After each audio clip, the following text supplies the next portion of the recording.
Dhami cabinet में 12 प्रस्तावों पर लगी मुहर। उत्तराखंड संस्कृत शिक्षा संशोधन नियमावली 2026 को मिली मंजूरी। संस्कृत विद्यालयों की मान्यता, पाठ्यक्रम और परीक्षा संचालन में होगा संशोधन। उपनल कर्मचारियों के लिए समान कार्य समान वेतन की कट ऑफ डेट बढ़ी। 12 नवंबर 2018 से बढ़ाकर 15 अगस्त 2024 की गई cut off date. Middle east में युद्ध के चलते बढ़ी बिटुमेन की कीमतों पर नियंत्रण के लिए बनेगी व्यवस्था।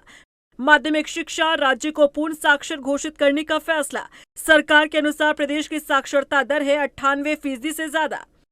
राज्य में संस्कृत विद्यालयों को मान्यता प्रदान करने, पाठ्यक्रम का निर्धारण करने, परीक्षा संचालन हेतु उत्तराखंड संस्कृत शिक्षा परिषद को विधि द्वारा गठित संस्था के रूप में स्थापित करने संबंधी जो उनकी अधिसूचना संख्या 2024 थी, उसका फिर संशोधन हुआ 2023 में।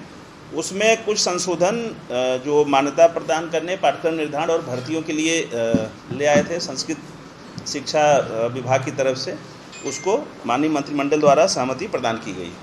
कृषि विभाग सगंध एवं हर्बल उत्पादों के निर्यात को दिया जाएगा बढ़ावा। सिलाकोई के सगंध केंद्र में मिलावट जांच की सुविधा होगी विकसित। आबकारी विभाग होलोग्राम के दोहराव की स्थिति में नहीं लगाएगा दोहरा। पर्यटन विभाग अंतर्राष्ट्रीय हिमालयन कार रैली के आयोजन को मंजूरी। मद्रास की संस्था को दी जाएगी आयोजन की जिम्मेदारी। कार रैली में 50 अंतर्राष्ट्रीय कारों के शामिल होने की संभावना। गृह विभाग उत्तराखंड कारागार नियमावली में संशोधन को मंजूरी।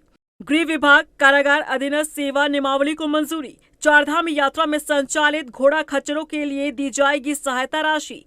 सरकार 5% बीमा दर के तहत सहायता राशि कराएगी उपलब्ध। चारधाम यात्रा में प्रयोग किए जाने वाले अश्ववंशी पशुओं का बीमा प्रीमियम 20% धनराशि राज्य सेक्टर के अंतर्गत वहन किए जाने के संबंध में पशुपालन विभाग का प्रस्ताव था। राज्य सरकार ने केदारनाथ, यमुनोत्री और हेमकुंड साहिब यात्रा मार्ग पर चलने वाले घोड़े खच्चरों के स्वामियों को बड़ी राहत देते हुए बीमा प्रीमियम की 20% धनराशि खुद वहन करने का निर्णय लिया है। 20 जबकि 80% राशि पशु स्वामियों द्वारा दी जाएगी। इस योजना के तहत वर्ष 2026 की यात्रा के लिए अनुमानित 15,000 पंजीकृत घोड़े खच्चरों को कवर किया जाएगा, जहां प्रति पशु 70,000 की कीमत पर 5% बीमा दर के अनुसार कुल 5 करोड़ 25 लाख के प्रीमियम में से राज्य सरकार अपने हिस्से से 1 करोड़ 5 लाख का वित्तीय भार वहन करेगी। एम्ब्रियो ट्रांसफर तकनीक के माध्यम से बढ़ाया जाएगा दुग्ध उत्पादन। गौवंश आधारित पायलट परियोजना को दी गई मंजूरी। राज्य आंदोलनकारियों और उनके आश्रितों को दस्तावेज सत्यापन में मिलेगी एक बार राहत। कनिष्ठ सहायक और पुलिस कांस्टेबल भर्ती 2024 में प्रमाण पत्र देरी से बनने पर मिलेगी राहत।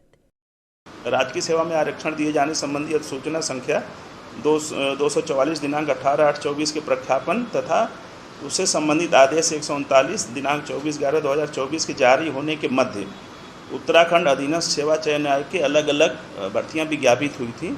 वो 3 भर्ती परीक्षाएं थी। कनिष्ठ सहायक एवं अन्य पदे हेतु भर्ती परीक्षा 2024, आरक्षी जनपदीय पुलिस पुरुष तथा आरक्षी PSC IRB पुरुष भर्ती परीक्षा 2024 एवं अपर निजी सचिव वैयक्तिक सहायक आशुलिपिक एवं अन्य पदों की भर्ती परीक्षा 2024 में आवेदन जमा किए जाने की अंतिम तिथि के पश्चात निर्धारित प्रारूप पर राज्य आंदोलनकारी आरक्षण प्रमाण पत्र प्रस्तुत करने वाले अभ्यर्थियों की जो संरीक्षा है, डॉक्यूमेंट वेरिफिकेशन, उसको एक बार करने के लिए अनुमन किया गया। यानी कि जैसे जो इन परीक्षाओं के लिए फॉर्म जमा करने की अंतिम तिथि थी, कुछ लोगों के जो ये हैं हमारे आश्रित प्रमाण पत्र बाद में बने, तो एक बार के लिए उनको रिलैक्स किया गया कि बाद में बने, कोई दिक्कत नहीं है, हम उसको कंसीडर करके उसका डॉक्यूमेंट वेरिफिकेशन करा लेंगे। उस पर माननीय मंत्रिमंडल ने अनुमोदन दिया है।